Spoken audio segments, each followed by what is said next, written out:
should be to the cloud, and we should be fine. So yeah, so Yeah. we'll post this I checked.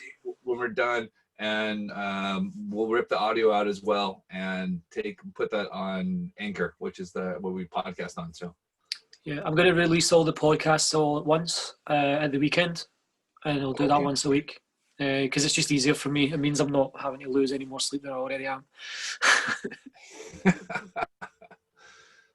All right, let's get it. How do I change my name? Fuck it. I can be Dan Baumfeld. You got time? You can change your name. I just don't even know where you do it. It's in the settings somewhere. Oh, let's see. I thought I could change it. Mute more. You go to more. Under more. Yeah, rename, and it's under more on the participant side of that. At least on my side. More. Oh, participants. Okay. I'll let you change it before we go live on Facebook. I see. Yeah. All right. Third Dan Art. Cool. Right on. I always change John's, and then I would wait so long and see how long he notices it. It's usually some sort of Yankees reference that. All right, let's go live. Are you going to take the lead on this one, or will I? Yeah, I'll take the lead on this one. We've already missed like 20 minutes of good chat, so we'll just have to bring it up again. Dude, I could talk baseball and art for hours, so I don't think we're losing anything here.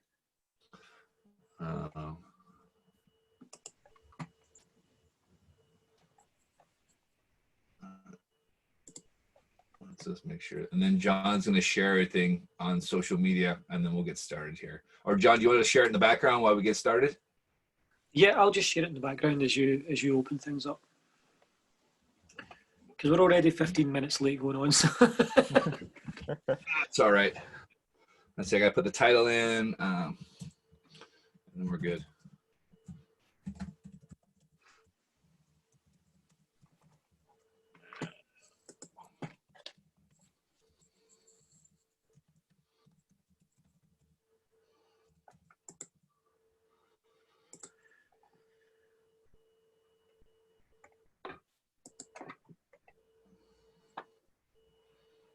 Okay, that should be us live. John, just let you confirm that one. We'll get going here. Live on Facebook, right? So I shall refresh. It says live on here, so yeah, live on Facebook. We're recorded. Hi, it's Jason from Bagpipes and Ball Caps and Bagpipes. Hello, everybody, and welcome to our second interview tonight. I'm John from Ball Caps and Bagpipes, and that's Jason, and I'll let him take over. That's the hard part done. I got the hard part done. Just stumbled off the blocks here. So, yes, it's Jason here from Ball Caps and Bagpipes, and yep. And tonight we have an exciting guest here. We've got Dan Bauman of Third Dan Art, which I'm super excited about. Dan, welcome to the show. Hey, thanks for having me. It's always fun to talk art and baseball. Hey, Dan, welcome. Yeah, so welcome from Scotland. Yeah, so it's like almost 11 o'clock at night here, so we might be a little tired. Like the last cup of coffee hasn't kicked in from 4 o'clock in the afternoon. But yeah, no, I've been looking forward to chat with you, Dan. Like I said, obviously we connected on Instagram, probably the start of lockdown. I think you commented something on Project 2020, and I think we started our little bond over that there. So first, tell us about yourself, and then we'll go into some Project 2020, and of course, obviously your art. Yeah, no, that's great. I have, since Project 2020, I was laying on my couch for the first few months being just being a slob. And I was like, what am I going to do with all this time? And I think Project 2020 came out, COVID hit, and I was like, baseball card art. And it occurred to me, I was looking through my old work, and I did this 5 years ago. So right. I have some cards that I did 5 years ago that I was doing, and I didn't even realize it till recently. But yeah, so I got to start doing baseball card art. So I just jumped in. I was, super into it in the beginning. I was making 2-3 cards a day. And so I've been doing that for the last 4 or 5 months. Yeah. But I remember you were one of the first people I met. Did you have a secret Project 2020 account? Or not secret, but no, that wasn't me. I think it was. I think you commented about your son had done some Project Funny or some artwork yourself, and or something like that, or you had said you both you and your son had got back into collecting because of Project 2020, and I was like, oh, that's actually really cool. Like, because I think my daughter's only 6 now, and I was like, oh, if I can get my daughter into cards, like I'm sorted. Like I can spend all the money I want on cards. I know. Yeah, it's bonding. You need to. Like that's going to stop you anyway, though. Yeah, no, this project's killing me, man. The bank account's drained, and we still have another 125 cards to go. Dude, I had to slow down. I was buying everything for a while, and in fact, like in the heyday, I have 5 Griffey Keith Shores, right? So in the heyday, like I was like, I'm gonna buy a new house with all this money that I'm making on these Project 2020 cards. Yeah. So that didn't happen, but I think I might be a little underwater right now as we speak, but yeah, so I'm not buying every card anymore. I have to pick my favorites. So are you collecting any artists in particular? Are you collecting players? A little of both. And honestly, I'm collecting mostly like, it's got to be like an artist and a player and then a piece that I like together. Right. So it's hard though, because there's so many of the artists that, I like. So, Matt Taylor's got some of my favorite pieces. I like everything Ermsey does. I like almost everything Fucci does. Yep. Even like, I don't want to be some of the artists that I didn't love in the beginning are now like killing it with stuff I love. Like Jacob Rochester. Yeah, is a exactly. Tricky subject. I didn't love his cards in the beginning. And then I would go to his Instagram page and I loved his art. And so I was like, why do I love his art? And then I don't really care for his cards. But then recently, like the Clemente he did, and like just so good. So yeah. So I feel like everyone's, and then Sif. Exactly. I know. I have about 10 artists I all like, and I'm like, oh man, that's it. And I totally was the same way in Rochester. I was just like, oh, I'm really not feeling his work. There's some really cool stuff out there. And then this last couple of cards, like I said, the Clemente was just outstanding. And I was just like, wow, I was just blown away. And I think it's been interesting to watch everyone kind of evolve as an artist, where you see at first it was like, okay, we're just going to take a little liberties with the cards. And now everyone's just gone crazy with it. And it's just, and I'd be remiss, I can't not mention Blake, because I love his cards, and I love that I like have a behind the scenes pass to like his whole life right now. It's so cool to just be able to watch on a daily basis, like his stream and him making cards and him making art. So speaking of Blake, I did catch your interview and I watched that there, and I brought a whole lot of hats so we can trade hats with every question. Oh, you did? I thought you might, because I got a few behind me too. So this is one that I didn't get to show on his stream, but this is one of my avocado. Oh yeah, it is. Jason, get that hat off. That gives me PTSD flashbacks. I know. Diamondbacks or avocados? My hat. John's a big Yankee fan, and so his first year he got into baseball happened to be the same year the Yankees lost the World Series. Oh yeah. Luis Gonzalez. Sorry, buddy. So John's probably about what's going on. So John, what happened is Dan was on Blake Jameson's live stream, and they saw each other's hat collection, and they started swapping hats. It was a lot of fun. I totally cribbed Blake's idea, and it was like, all right, I'm just gonna start swapping hats with every question. Well, the hats all started every summer. Well, before COVID, every summer I'd take a minor league baseball road trip with my kids. And so we would, fly to like a city, or I think we went to Texas and then drove all around Texas and we just hit minor league ballparks. And then every ballpark I was at, I tried to get a hat that I liked from the stadium. So I have a collection of just, way too many hats. But I told Matt, I was like, I'm going to bring all my hats on the show. And Matt was like, no, you don't. That's probably not a good idea. I know what you mean. I had that same problem. I think I'm close to around 100 hats. Every time a new one comes in, my wife's like, why? You need it. You need these hats. Well, they match jerseys. They match your shirts you wear. You got to match. It's one of these things. So. Yeah. You had shared that picture where you'd gone and with Kyle Lewis, and you got his autograph. Yeah, my son. I get my kids hats too, or I would get my son a hat, and then my daughter, they usually have some cool like stuffed animal of the mascot that she liked. So we would get that. But yeah, we also figured out if you go to minor league games and you get there right when the gates open, you can usually sign up for on-field activities. And so like 2/3 of all the games, we'd get to go do something on the field, and it's just so much fun to do that. But you have like 2 hours to kill before the game starts. So, we started getting autographs and whatnot. So yeah, we met Kyle Lewis and a few of the other guys. So he's a super nice guy. Cool, that's awesome. I'm a big fan of Kyle. I'm running the Mariners UK account out here, and he's my man, and him and JP Crawford. So I'm all excited about the future of the team. They're still a couple of years away, but we'll be all right. Well, since we're talking about Mariners, you're currently in the Seattle area. So where exactly are you located? Gotta go back to. All right, we're doing the swap. All right, okay.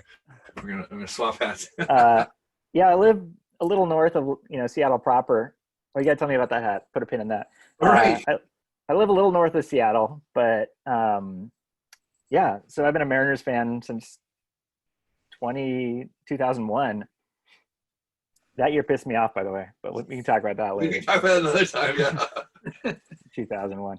But what I really like is we're season ticket holders to the Everett Aquasox, nice. Which is just a little bit north of us. So it's a short season single A team, and we have seats like right behind home plate, and so we get to meet all the players, and it's just I love minor league ball, so it's just so fun to be up there.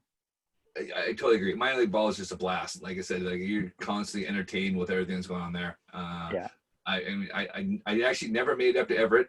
Okay. I actually never made it to Tacoma either. See, all my minor league games have been elsewhere. So yeah, Tacoma. I like Tacoma too. It's just I don't know. It's further from me since I live north of the city, but it's a great stadium, and then you can see all the guys like rehabbing down there. Yeah, gosh. Cool. I mean, that's a trek for you to go through Seattle traffic just to go see a Rangers game. Yeah, exactly. It's like an hour drive to get to Tacoma, whereas it's like 15 minutes to get to Everett. So fair enough. Yeah. And you just bought a new place, if I'm correct. I just bought a new house. Yeah, not with the Topps 2020 profits like I thought I was, but there's a little one. It's bedtime. She woke up, so we're gonna do the rest of the interview with her on me. It looks like. Say hello. That's fair. No. Hello. Right. So, do I need to sing bedtime stories? So my wife's currently in Sweden right now visiting family. So yeah, it's been funny to think. I think you get explained like us Americans have no idea how Europe works or any of that. Like Sweden's next to Norway, right? Which is in Russia, we think. Yeah. But yeah, no, we'll be fine. She'll be okay here. And if she gets fussy, we'll be all right. Are you gonna be okay? Yeah. Okay. I'll just call you. Yeah, Dan, I got 2 kids. Tell us about your baseball background and growing up. Did you play? If so, to what level did you play growing up? Yeah, I was a champion. I played all the way till high school started. So yeah, I love baseball. I was always like the tiny kid in my class, so I was never destined for stardom. But I think until I was 17, I thought I was going to be the center fielder for the Dodgers. And what positions did you play growing up? I played second base and mostly right field and second base because I had a terrible arm and I was tiny. So they tried to, put me somewhere where I would have the least negative impact, I think. Jason appears to have been called out of the. All right, John, it's just you and me. It's just you and me for now, Dan. You got any kids that are going to wander in? Am I going to have to entertain us? Yeah. So you mentioned you're a Mariner fan. You said you only started watching the Mariners in 2001. Right. Did you have a team before that, or were you not really interested in one particular team until you moved to the Seattle area? I feel like this might upset you too, but I grew up in LA. So you were born a Dodger. I was born a Dodger fan. I come about it honestly, so I can at least claim that. Yeah, I got a Dodger. You went full LA. All right, yeah. I only got my top shirt on, so there we go. I love that. I'm representing Ohio tonight. Ohio. Yeah, guided by voices. Dayton, Ohio. Ohio. Oh yeah, look at that. Oof. Yeah, we try to stay away from Ohio. Those flyover states. We try to stay on the coast. We can help it. See, that's funny, John. Everyone we've interviewed has been in California or from California. That's true. Yeah, so far, yeah. Oh really? Oh, there was a guy from Colorado. That's true. That's Yeah, Was he but he born? went to that was Jeff Stone. Yeah, he was there. So I'm sure Jeff's granddad was from California or something like that. He counts.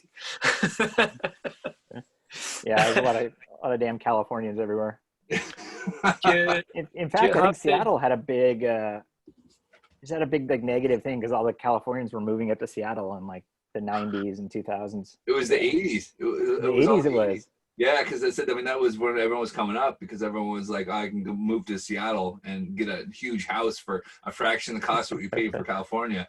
Yep. And yeah, it was just that. I remember that. My parents moaning about, damn, Californians keep moving up here. Yeah, we're the talk worst. about Microsoft or anything else there, but yeah. Yeah, now it's not the same, right? So yeah. Oof.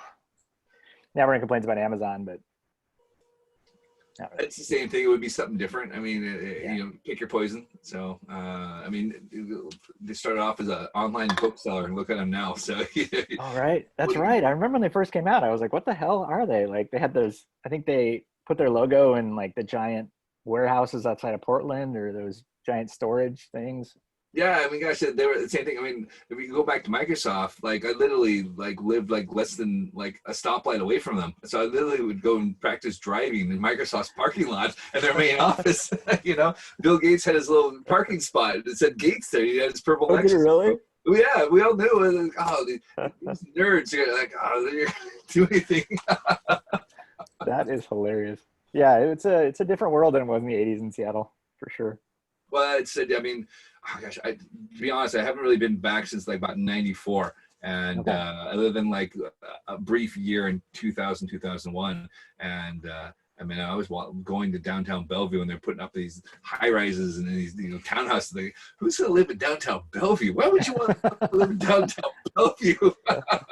Yeah. No, it's a different world. So, Yeah, we got to get a beer when you're here. Are you going to come back next year? Is that what I'm you said? definitely coming back. I have to come back next year and renew my driver's license. So that's the reason I'm coming back. Really? Yeah, because so what you can do is you've probably done the same thing. So for every 5 years you renew, obviously, but you can do it online after 5 years. But if you do it online, the next year you have to do it in person. So it's been 10 years since I've actually been to the DMV, and so I have to go back and do that. Plus, my brother's got twins that are 3 years old, and I'm gonna hang out with them as well. But yeah, Okay, yeah. No, we got to hit a ball game or a beer. Also, as you know, we got to hit up Tad because I think Curveball Keepsakes, the guy running this whole Yep. NLBM. Yeah, he's in. We've already talked about having beers because he lives like 15 minutes away from my brother. So Yeah, he lives like 5 minutes from me. So right, okay, yeah. So we're all set then. So is it Everett Aqua Sox game for all of us? Huh? yeah, I got good seats, so we'll we can definitely drink beer there. Cool. I don't know if you guys touched on it or not, but I was gonna ask. So, what were you doing previously before you started doing all the art? Well, I still have a day job, but like everyone else in Seattle, I'm a programmer. So Right. yeah. So yeah, that's what I do during the day. In fact, I'm taking a long lunch to talk to you. So it's Fair enough. but yeah, just been working from home programming. But I've done art my whole life, and I love art. I love baseball. Yeah, I played baseball as a kid, and in fact, I tell people now, like, I couldn't imagine watching baseball. Like, I'm way too ADD for it. If I didn't grow up loving baseball so much, I don't know how baseball has any new fans. It's incredibly slow and. So I'll tell you my story in the first, but I'm curious about yours. So what was that got you into baseball as a kid? Do you remember, or did your parents just sign you up for like little league and like that's it? I have no idea. I think I've always just liked baseball. I don't know how originally, but I always liked all sports as a kid. I played football, baseball, play in the park with your friends as a kid growing up. And yeah, I think my mom signed me up for little league, but I think I liked it. I don't think she signed me up for something. Right. Yeah, I don't know how I started liking it. Ever since I remember, I've liked baseball, and I don't think either of my parents were super into baseball. So yeah, it's a funny one. It wasn't until the 30 for 30 documentary came out on the Kirkland Little League World Series. And I was like, you know what? That was it. Because, you know, growing up in Bellevue, I was like less than a mile and a half from where they played. And these dudes were rock stars, and they were coming in on planes, and there was, thousands of people meeting them. And you know, they had a ticker tape parade around Kirkland and whatnot. And I was like, wow, this is awesome. Like, I want to play baseball. So that's what did it for you? Yeah, that was it. I was 6 years old. And so it was just yeah. That would have been the perfect thing. It's like, I gotta play baseball. These guys are awesome. Because I mean, 81. There was 5 channels, maybe 6. Yeah. And so NBC, ABC, right? Yeah. So you had the 3 stations in Seattle that were there, and all of them were showing the same coverage of these guys that were in the League World Series. Like, yeah, that's what I want to do. But it wasn't until that 30 for 30 documentary came out, and I went, that's exactly what got me into baseball. Yeah. That's awesome. Yeah. So what was the first year you started collecting baseball cards? Oh gosh, probably 83. That's the 83. first year I remember kind of getting some cards. I obviously had some various cards that were older, but yeah, I definitely remember trying to get a couple packs of 83. What about yourself? Well, I think I started collecting late, but 87 was the first year I started collecting. Yeah. And to me, that's just the ugliest design ever made. Like 87 Tops is just like. We just opened a pack with Jose before you. He was the guy before us. And so he picked the 87 Tops to do it. But, all right, sorry, John. Oh, come on. I feel like I'm living in a waking nightmare right now. All right. It's the only Diamondback hat I have, though. So I'll swap mine. I'll go Giants for you. Is that better there? Damn you, Randy Johnson. Damn you. It's true, yeah. But you know what it was? It was probably about 87 when I really started collecting as well, because I remember my mom buying the 86 set of Tops and me opening it and then going, what are you doing? And it's like, well, you just gave me a set of baseball cards. Of course I'm going to open it and see what's out there. And they were like, no, you're supposed to save it. Like, nah, that's not going to happen. You can't give a kid a set and not – you got to give kid packs. That's the key. But yeah, I mean, that was it. I mean, it was, that boom in the late 80s where, you go to Costco and you pick up a box of $89 for $8, and it was like, great. The kids that open cards will go spend 2 hours around Costco. Yeah. No, I think my dad was collecting cards because we thought it was going to be a giant investment, right? And so I have all these like sets of 80 cards that are just like, it's funny. When I got back into the hobby I was like, I'm going to go look this up on Beckett and see what my cards are worth. And I was like, oh, they're worth the same price as they were 30 years ago. They're worth less even. Yeah. Yeah. Yeah. But yeah, I love them. I think 86 Tops is one of my favorite designs though. It's just so like iconic and classy. Right. Okay. But maybe it's because it was the year before I started, so I never had any of those. Right. So, see, I thought it was such a basic set, and I think that probably the design's all right. I'm not hating the design. I'm hating the actual player set because there's actually no good players in that whole set. Yeah, 86 Traded was the set. Yeah. Actually, let's see. But yeah.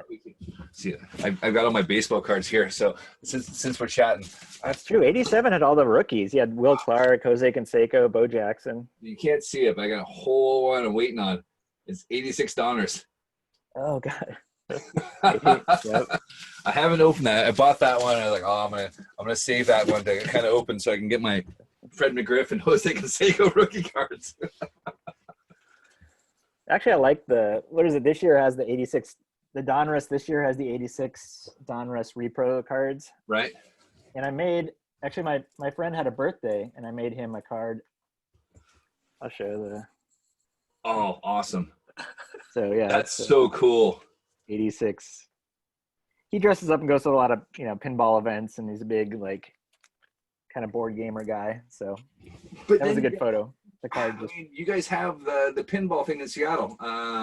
It's not the Pinball Hall of Fame, but there's definitely the huge pinball arcade. I think it's called the Pinball Hall of Fame, but it's basically like an arcade. You pay $20 and you get to play for as long as you want.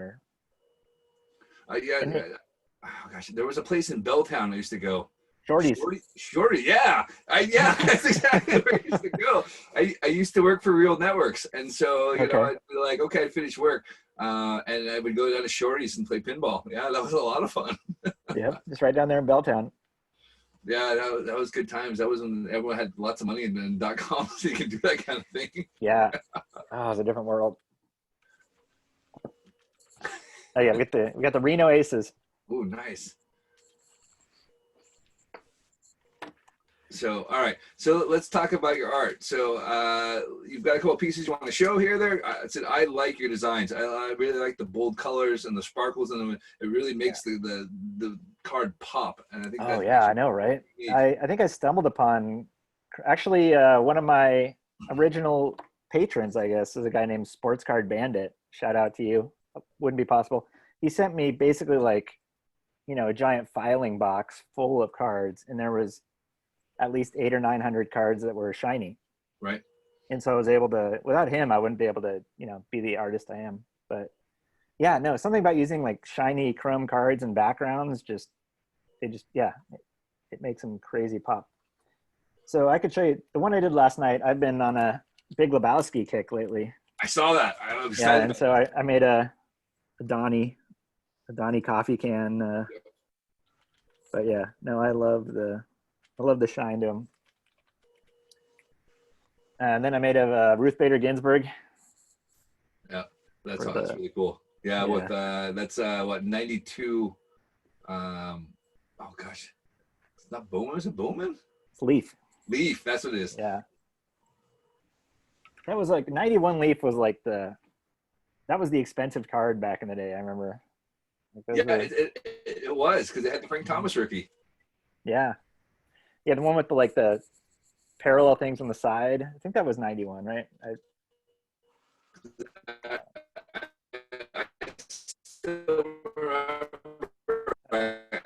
Jason appears to be. My dad going Wi-Fi $50 for a box of cards. Yeah. Jason, your Wi-Fi seems to be going a bit funny. We weren't able to hear you there properly. Well. It's probably because my daughter's using the Wi-Fi on the iPad to keep away while we're doing this interview. That's fair. I was just like, all right, well, I got to keep her entertained for another half hour after this. I'm going to jump in there and put her back to sleep. She'll be tired at school tomorrow. That's all right. We won't tell mom. Yeah. There's like a dad level. Hope she doesn't watch this then. She's survived on hot dogs and tin beans for the last week. She'll be cool. Don't worry about it. I feel like there's a dad level of parenting that's perfectly acceptable. You're like, I kept her alive. That's the important thing here.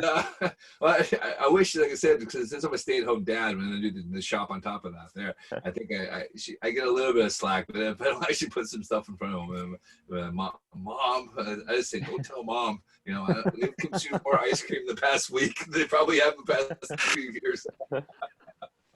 Yeah. Let's see. So I did Lebowski cards. I got some more. You want to see more of those, or? Yeah, man, the Lebowski cards are cool. Like, I'm a big fan of that. Yeah, we got another 93 Nice. Leaf. That's nice. Like that one. Like that card. So if the rumors are true about the Big Lebowski, it's based off a guy in Seattle. So I got the book. Where is it? And they go over it, and he's basically he's like a combination of three people, but yeah, one of them was a guy in the Seattle 7, so that part was kind of a true story. We lost him again. He's frozen. Oh, for goodness sake, Jason, get your Wi-Fi in order. He's not even frozen in a flattering phrase there, is he? Oh, buddy. Maybe there's like a tinfoil antenna you could use. He's in a 160-year-old toilet, to be fair. It's absolutely terrible. Go turn her Wi-Fi off. Oh, don't do it. So while Jason's fiddling with his buttons and sorting himself out, do you have any favourite memories from growing up watching baseball or even playing? Obviously, you mentioned you were a champion. I do. Do you have any favourite memories from your fanhood? I do, actually. I don't know if you remember this, being a Yankees fan, but the 88 World Series, sitting around, and I listened to, I sound old, on the radio. We were sitting around the radio, but I don't know, my mom was like a giant hippie, so we didn't have TV till I was like 14. But listening to Kirk Gibson hit his home run to win the game 1 of the 88 World Series, I was like, what? So Me coming along later, I kind of discovered baseball by accident in 2001. Obviously, being in Scotland, it's not something that's particularly famous here. It's a niche Right. sport, like Jason said earlier. There's probably only 100 baseball players in Scotland. We have a 7-team league here. But yeah, I've heard of the Kirk Gibson home run, Yeah. and I've seen archive footage. I don't know how that guy managed to do that. That's sheer instinct, I think. Must have been Well, the other worked thing is he was injured. Like he wasn't even going to play the game. He could barely walk. Yeah. And so like he didn't play I don't think he played the entire series after that. Like Yeah. I'm back. It's just one of those. Hello, Jason. It's just Did one it. of those things, isn't it, Dan? That makes baseball so special. Mhm. Is through the annals, these amazing moments that have been almost superhero acts, Yeah, like superhero-like acts of like that Derek Jeter cutoff throw, right? yeah, That's for you Flip play. Yankee fans. That's a. yeah. I mean, I watched And that then too, and I'm blown away. I mean, like, where he just came out of nowhere to save the game. and then Jason's pal Randy Johnson had to go and bloody ruin it. Yeah, Jason's bestie. What else? Oh yeah, more hats. I switch out. Yeah. So I've got a custom hat from Oh, you got a Diana custom Queen. hat. So there's a guy, Luis Mendoza, who does custom hats, and he does the oh gosh, it's kind of what is it? Goose Island Bombers. And I thought it was based off Goose Island beer, but it's actually just off a design he had, and he collaborated with Dionic, and they put this together. So he's got like 4 different kind of hats like there. I had to. Luckily, I saw it again on just browsing the Instagram. I was like, "That's pretty awesome," and he was taking pre-orders, so I got one. That was great. So, yeah, I don't know if I have any custom hats. Actually, I thought it was Dr. Strangelove at the beginning. It kind of looks like what's his face like riding a bomb. Oh yeah, it is Dr. Strangelove with a goose. Yeah, so I thought it was because I was like, what's the Goose Island Bomber? And Goose Island in Chicago used to do like these 22-ounce cans called bombers. Like, oh, that's exactly what it is. No, it's just the design came up and liked the name. And I was like, okay, well, I got that one wrong by a million miles. Yeah, good enough, close enough. Yeah, so I was showing cards. I've also been doing wrappers that I like, and so I made a couple Run the Jewels cards. Oh, cool. Nice one. So that was fun. And then I did a Aesop Rock card somewhere. But I can also, since we're donating money to the Negro Baseball League Museum, I've also got a couple cards that I haven't started yet, but I've cut out the first stage. That's who's that? Cool Papa Bell. Papa Bell, yeah. And Cool Papa Bell again. Oh wow, that's really cool. Those are going to be cards, and got a Josh Gibson. Josh, yeah. But that's not a card yet. Do I have any of the? Oh, I did one. Let me find it here. So what do you think, John? Do we need bagpipes and ball caps with baseball card? We've done that again. It's ball caps and bagpipes, Jason. Ball bags. I'm tired, man. I'm getting like 3 hours of sleep here.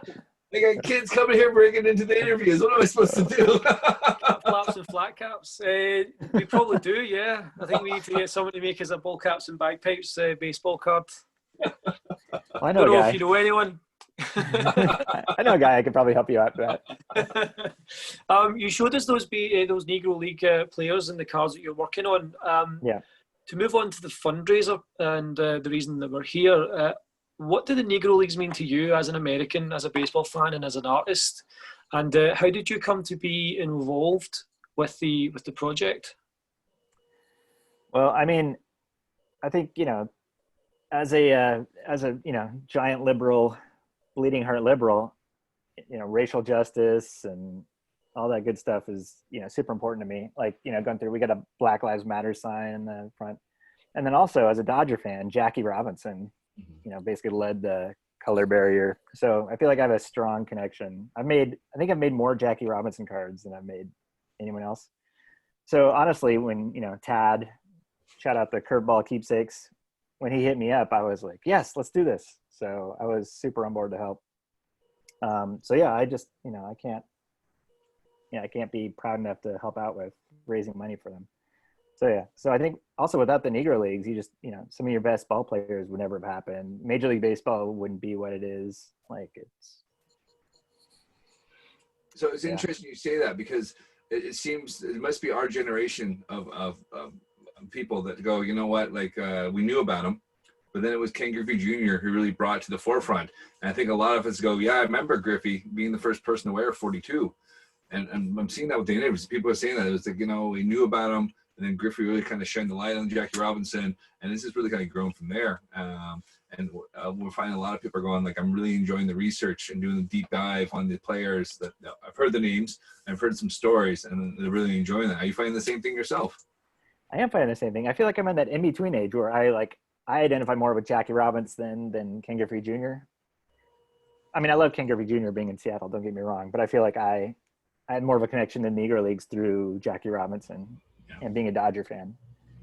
I mean, I think if I wasn't a Dodger fan, it might have been Ken Griffey Jr. that introduced me to the whole kit and caboodle there.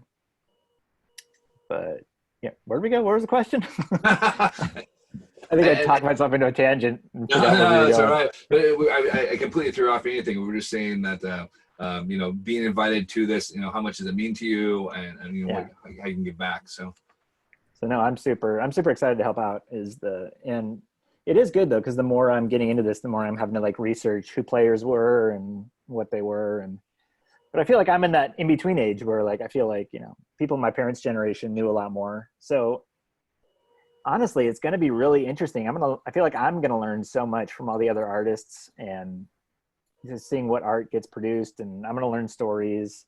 And so I feel like I'm the lucky one that gets to, be involved in this. So, whatever I can do to help out is honestly exciting for me. I mean, sorry, Jason. I would say the Instagram feed's amazing. Just seeing everyone's stuff being, posted like that there. I'm absolutely loving it. No, I've contacted a few of the other artists about trades too, because it was like, I'm finding so many artists that I love. Like I think your guy Pete, I contacted and wanted to do a trade with him. Right. And he liked my work, so he was up for it. But I felt guilty. I'm like, your work sells for way more than mine does, and so I wanted to make him more than one card but I'm still gonna make him more than one card. He just doesn't know it. I'll put a good word with Pete when he's on tomorrow and say, hook him up. You got to get that Seattle connection together. That's all. Well, I think, was he in Seattle? So he grew up in Bellevue with me. Like we went to middle school and high school together. And then when he graduated in 94, he moved to Raleigh and has been in Raleigh ever since. I wonder if it's the same guy. Is Andres Galarraga his favorite player? Yeah, that's him. Yep, that's him. I'm making a Galarraga card for him. Oh, that's awesome. But I'm secretly going to make him two, because I feel like one isn't good enough for how good his work is. Yeah, I said it's got to be the Expos Galarraga too. Can't be Rocky's one. No. I asked him that. He was like, Expos for sure. Yeah, there you go. I got my Rocky hat on. Oh, you got a Rockies hat. Yeah. I got Mobile Bay Bears. All right. Okay. Yeah. So that was a interesting story in Negro baseball leagues. Is they in the parking lot of the Mobile Stadium, they have Hank Aaron's childhood house. Whoa! Really? So yeah, so you could go visit it. Oh, that's cool. Awesome. Yeah. That's what I'm missing out on, is not being able to do those road trips across America and see all these minor league stadiums and see all those cool things like that. I'm quite jealous that you guys do the family trips that way. I think I might be able to convince my wife to do a little bit, because she hasn't seen a whole lot of America, so I can sell it around baseball stadiums. So I'm gonna be taking notes on what you've been doing to convince your wife to go on the trips. Let's see, the big ones. Well, I've exhausted every way I could drive. I drove out to Idaho and Utah. I drove down to California. But last year we flew to Vegas, and we got to see the new Vegas stadium, and we also went to a Diamondbacks game, since it's basically like 3 hours away from Arizona. Yes, because the new Vegas stadium is in the suburbs, where the old Vegas stadium was in not such a nice area. Yeah, evidently. I guess it's a soccer stadium now, so that's exciting. Oh, right. Okay, yeah. I just remember it's near the Neon Boneyard, where they have all the neon signs. And I was staying downtown Vegas, and I was walking towards it because it said it's like a 15-minute walk. And I'm like, well, I'm European now. I walk everywhere. And it was some pretty sketchy areas of Vegas to be walking through. I got a cab back. Put it that way. Yeah, I mean, that was the thing when I am miserable in the heat. And so I didn't realize how hot it was. Oh, Like, yeah. and so basically we didn't do anything outside. I was like, not going to visit the Hoover Dam. We didn't go to any daytime baseball games.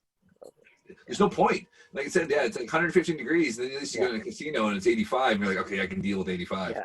No, the casinos are like 60. Casinos keep it like the perfect temperature. They don't want you to leave ever. They're not fucking around. Yeah, But then the second trip of the summer, we went to New Orleans and we drove all the way across the Gulf Coast to Pensacola. right. So Okay. we hit up New Orleans. It was a terrible stadium. I think it's gone. It's gone at the end of the year anyway. We hit the Mobile. The stadium's gone at the end of the year. We went to Pensacola, which is maybe one of the most beautiful stadiums I've ever seen. Wow. Okay. Yeah. And then what was the last one? Loxie, which had a really nice stadium too. So yeah. Alaska. You got to go for Alaska Summer Bowl. That's what you got to do. I've heard about that. I don't know. I went to Alaska one summer and there were a lot of mosquitoes. I don't know if I could. Yeah, the state bird, as everyone says there. That's up there. Yeah. But So I've heard if it ends up in your food, you just eat it because it's revenge and all the mosquitoes. So, Yeah. to give you an idea, John, it will take you about 18 hours to drive from where he's located to Alaska. It's a long drive. Yeah, Christ, I feel like driving to Aberdeen for a baseball game is a long drive, and that's 3 hours. Yeah. No, it's a 2-day trip. Like it's an 18-hour trip to go from Seattle to Anchorage, and there's nothing out that way. It is just nothing. Yeah. I should add the proper Aberdeen, the real Aberdeen. Yeah, there's an Aberdeen in Washington, but I feel it's different. You guys stole that. I don't want credit for Aberdeen. I don't know. Have you been to it? Okay, You can have it back. Yeah, exactly. It's a sawmill town. At least it used to be. I can't remember. Sawmills and meth, I think, or and then the Kurt Cobain, tribute. That would be about all there is in Aberdeen. There is nothing out that way. Ooh, so can I show cards of some of my other favorite artists? Yeah, please do. Yeah, go ahead. All right, we got no one needs to know about this guy, but I got an Ermsey compilation card. Yeah. So hold on. And, you got one of those? Oh yeah, I got the artist proof. Ooh. Oh, where'd it go? I've been trying to save money. I haven't been buying the artist proof cards, but so when that came out, I got the artist proof Gibson actually. The Gibson one's great. Right. Yeah. All right, let's see what you got. All right. Well, I'll find it while you're looking. All right. I actually contacted one of my favorite card artists, and we did a card trade with Gummy. Yeah, Gummy Art. He has that awesome shirt of the Padres Braves brawl. Yeah, I know. I got some of his favorite cards. I got the George Brett Pine Tar. Yep. And then I got an Ichiro. Oh man, he is he involved? I haven't looked for him yet. Involved. These two are just prints, but this one's an original because right. I traded my Hank Aaron card to him for that. Right. So yeah. So I'm always flattered when anyone likes my art because I feel like I'm an imposter. Like I just started doing this like a few months ago. Yeah. There you go. I got a card for you. Have you heard of oh gosh, I'm trying to remember. Phantom Cardboard. Oh nice. You got an Eastbound and Down card? Yeah, Phantom Cardboard does that there. Yeah, I've seen it. I follow him. Yeah, he's got that, and I think I got another one here from there. Oh yes, here we go. This is it. And I'll let you share the rest of your cards there. I got a Bull Durham card. Oh nice. Nuke. Yeah. Oh, those are good. He does I've been looking for more ideas. I was gonna like branch out and make Twin Peaks cards. But I think some Bull Durham cards would be phenomenal too. That's a great Twin Peaks cards sound awesome, man. You should totally do that. Yeah, Twin Peaks. Yeah. Twin Peaks would be great. I'm just like, I want to make cards of everything I love. Why not? To be honest, I think you totally should. I think it's awesome. All right, I'm done showing cards. You show your cards. No, I'll just show. I love seeing cards. You can show me more cards too. I got an Optimus Volts. See, this is I don't know if Tad's reached out to him because I like his cards as well, and I want him involved. You should actually when he was on Blake's show, I went on his website and his cards were so cheap. I bought like 8 of them for $40. So I have I think he's raising his prices now because he should. Yeah. But for the most part, I love a deal and I love art. So. Okay, there you go. Do you remember this card coming out? Willie the Duke Dupkins. That was the whole Billy Ripken thing. Oh, I don't remember. Was that a Simpsons? It I was see Bart in the background of the card.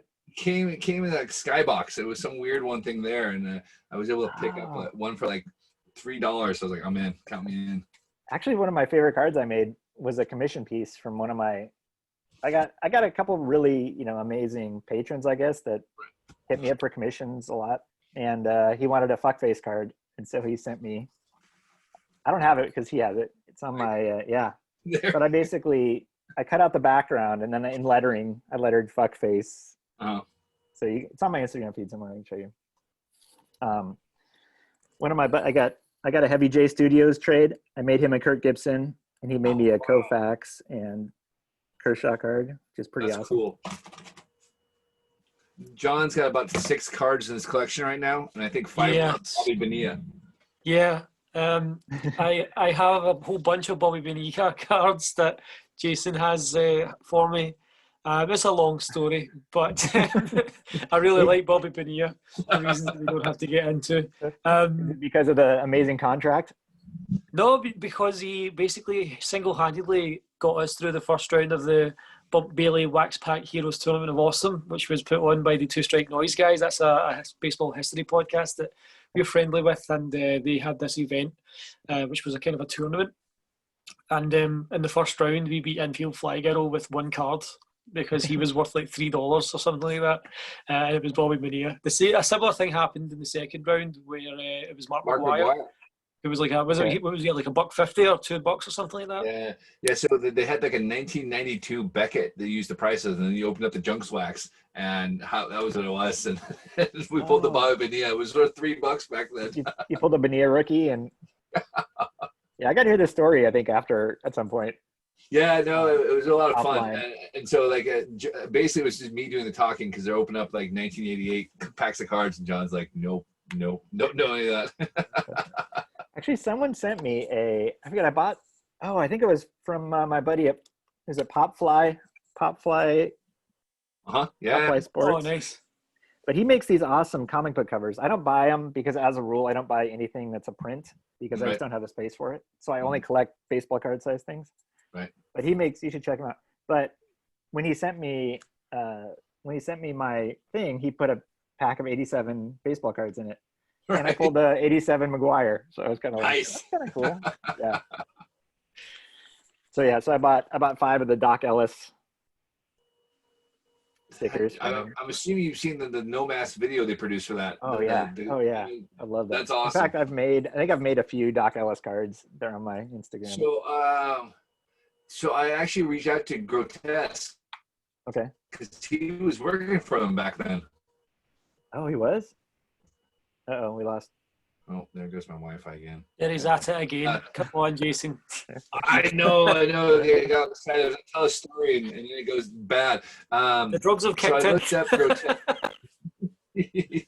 I looked up in Grotesque artist bio, and he said he worked for No Mask and Doubleday Abner, which is like the branding group there. And so I have a really cool Orioles shirt. It's the Oriole holding the bat, but it says fuckface on it. And I reached out to him and said, were you involved in it at that time? He goes, I remember that shirt, but that wasn't me. So he was totally around that during that time there. So because I like his work. In the video, or really cool. So cool. All right. Well, let's open some cards, and then I can go put my dog. Let's wrap up for the night. It's 11:30 here at night. Let's open some cards and wrap up. Before we do, though, you mentioned Doubleday. That Abner Doubleday, he was one of the guys who basically formed Major League Baseball, wasn't he? Sort of. No, he did not actually. Yeah. But he's credited for it, but the more they look into it, he was not the inventor of baseball. Yeah. So he's just the guy who said, baseball completed it, mate. Yeah, I think baseball, I don't know the whole story. I think I listened to an episode of, some baseball sports history that said, like, I don't know. So he's the Thomas Edison of baseball, basically. He had a lot of money, and he was able to put it together that way. Yeah, I think he was maybe good at marketing and somehow got credit for it. All right, we got Brian Sports Cards. He made these amazing Jackie Robinson, Black Lives Matter. Nice. a guy named Adam Baum Sports Cards. I did a collaboration piece. Yes, I saw that one. So he did a lot of the foregrounds, and I cut up and made some slicey backgrounds. I forget his name, but he does sports card art. He cuts up cards a lot more than I do. I think you can really Tim see Carroll. it. Yeah. No, not Tim Carroll. It was another guy. Right. I'm totally crappy that I can't remember it. No, that's right. But anyway. And then last one is my buddy Frank Murphy. He took a stab at sports card art. I kind of love this one. That's cool. Yeah. All right, let's open cards. I showed all my art. All right, then we go there. All right, we've got. Except for these two. I just got these. Nice. There's a guy that does on the giant cards. Wow, that's cool. Yeah, I know. So I dig that. But I didn't know they were so big because I don't collect anything that's this big until I got them. I thought they were normal baseball card size. You can't put it in one of these. You know, it doesn't fit. No, it does not fit in one of those. So I'm like, shit, now I got to frame this and mount it. It's like a white elephant. So Jason, what packs do we have for Dan? All right, we got $89. Okay. 1990 score. Oh God, I hate those. 91 Stadium Club. I did love you get Stadium to choose, Club. Dan? Yep, I get to choose? Yeah, you choose. $91. Oh, that's fancy looking. 93 Studio. Or those are like all the shirtless guys in there. Yeah, it is. I'll show it to you off camera. There's an awesome card of Steve Lake with a parrot on his shoulder, and it's amazing. Or you can go modern and go big league baseball, and that's 2020. So. Let's go 2020. I've seen enough of those. I love that. My second favorite would probably be Stadium Club, but let's go modern. I love. All right, we're going modern. You're the first person to go modern. I actually haven't opened any packs of these yet, so I'm quite excited to see kind of what's actually out there. I think I bought a box from Topps, but you can't buy like cheap cards anymore. Like I went to buy a box of Chrome, and they're like $300 or something ridiculous. the Ben Baller Chrome. Those are $700. I know, it's ridiculous. My buddy bought a box. He got the email invite. And he got a box, and then he just flipped it for double. And he's like, I have zero interest in this. You might as well, yeah. No, I've been trying to like get a few Dodger Ben Baller Chrome cards, but I don't know if I want to pay for them. Oh, it's ridiculous money. I think it's cool, but I'm not paying that kind of money. I feel like I'll wait a while and the price will go down, but it might not. It could go up. I don't know. You never know. Yeah, I don't know. I don't know what's sports card investing anymore. So. Yeah, you to the point you're just like, you know what, I'm just gonna collect what I like. There's no point of trying to complete sets because there's parallels and everything else that goes with it. And there's like 8 million parallels of so. That's why I stuck with the junk wax. And like, I get junk wax is 170 cards, and then and we're good. There's like 20 parallels in the whole set. And you're like, exactly. I can do this. All right. All right. Okay. So we've got Christian Yelich. Ooh, I love Christian. Fun fact, I use these cards a lot because they're thin and they have nice borders. So I can cut out. Okay. In fact, see this right here? This is that exact border. Oh, wow. Okay, it is. Yeah. Nice. So, yeah. So I love these cards. Christian Yelich was my first pick in my fantasy team this year. Mine too. Yes. He's coming around, but he didn't start out great. No. No. All right. We got Starling Marte for the D-backs. Okay. Nice. D-backs. Just bringing it. Just twisting that dagger and John over there. Yep. Seems to be the theme here. All right. We've got it's Roberto Clemente award winner, Carlos Carrasco. All righty. Yep. Nice. So that was after his leukemia battle, he got that. Yeah. There we go. So evidently, Carlos Carrasco was like, "Fuck it, like I want to keep pitching this year." Right. And, like the president of the Indians had to be like, "No, dude, you got to go to the hospital. Like we're gonna." But he had such a like winning streak that he didn't want to worry about his cancer until the season was over. Trey Mancini has leukemia as well, doesn't he? No, he had colon cancer.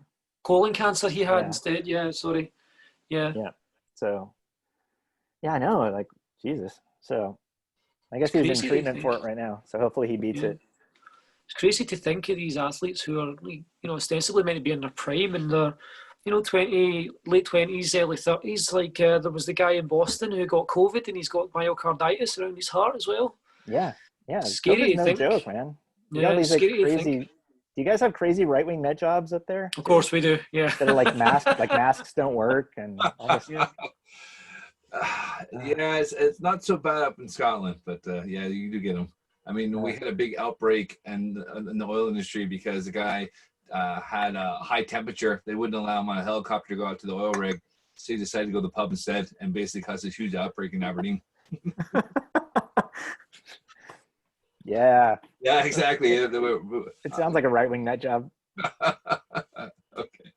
All right, we've got award winner, third base Josh Donaldson. Ooh, nice. I like that. Slugger. For the year. Okay. That's a nice card. Let's see. All right, we've got Bo Bichette. Oh, that's a nice. Is that a rookie? That's a rookie. You got to sleeve that up. All right. Well, I'll make sure that apparently he's an unabashed fan of Justin Bieber. I don't know if I want to admit that. Justin Bieber or Shane Bieber? No, Justin Bieber. Yeah, he's the song is a walk up. Like, okay.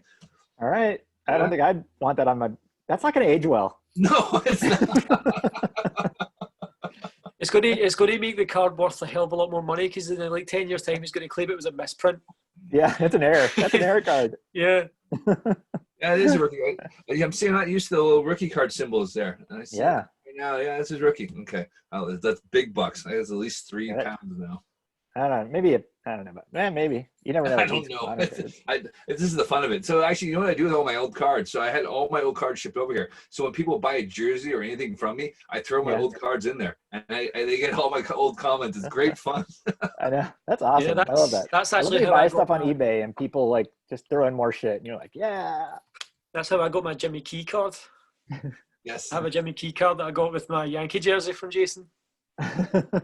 Yeah, so I got my Topps 2020 over, and a guy threw in 93 Upper Deck Jeter rookie in there, and an 87 Bonds traded rookie or something like that, but it was completely miscut, and I was just like, oh, that was nice of him. I didn't expect any of that in there. Yeah. Isn't it funny to feel like there's, a Hall of Famer rookie is worth like nothing. Nothing. Yeah. This card is worth $1. You're like, oh. All right, here we go. We've got this wacky card here, Joey Gallo with like a big head. Oh, a big head, Joey Gallo. So yeah, it's a He's trying to star make some sort character of a statement, reproduction. Dave. So so it's artwork of Rich Molinelli. All right. All right. Good job, Rich Manelli. So I've got a parallel card, I believe this is, of Ooh. Matt Olson. Oh, I like Matt Olson. So I don't understand. It's an orange parallel. I don't know if that makes anything. Yeah, I think they put like one in a pack, so it's Okay. 7 times more rare than a common card. Okay. Cole Calhoun. Cole Calhoun, solid. I saw him in Salt Lake City when AAA for the Angels, the Salt Lake City Bees. All right. But you're gonna like this. We got 2 left, but you're gonna like this next one. Is it a Dodger? It is. Mookie. Oh, I love Mookie. I'm so happy about Mookie. Yeah, no, that's pretty cool. So what happens now? Do you mail me these cards? These are great. If you want them, I can send them in the mail there. I kind of do. If not, I'll give it to Baseball Mall, who is running the Twitter account for us on there, and she's a big Dodger fan, so I'll probably go straight to her. Yeah, give it to her. I got enough cards, honestly. Well, I'll send you some 87 tops. You'll be happy. Oh God. Oh. I mean, I love 87 tops. All right, and our final card is Big League Best. It was runs scored. So, Oh, cool. So yeah, not bad. I have a Bo Bichette card. I have no idea if there's any value or not. But Dan, it's been awesome. This is a lot of fun, and we'll definitely talk later after the show here. And we'll figure stuff out here after I get my daughter down. But where can everyone find your work?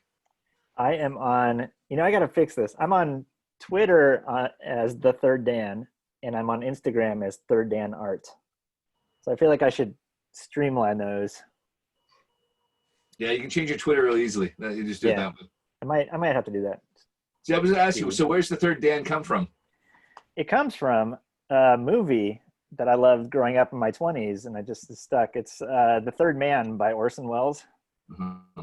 And I don't know why I love it, but something in it just drew a parallel. But it was like Orson Welles, you know, everyone's talking about this guy, and you don't see him for like the first hour and a half of the movie, and then he makes this like dramatic Orson Wellesian, you know, you know, where he comes on camera, and it's, I don't know, I just loved it. So that was the third Dan. But it also turns out Dan is a rank of black belt in karate. So I get all these people being like, "Oh, are you a black belt in karate?" And I'm like, no. So I think there's a whole bunch of people that think I'm some sort of like black belt fraud. You know, what are you gonna do? That's great.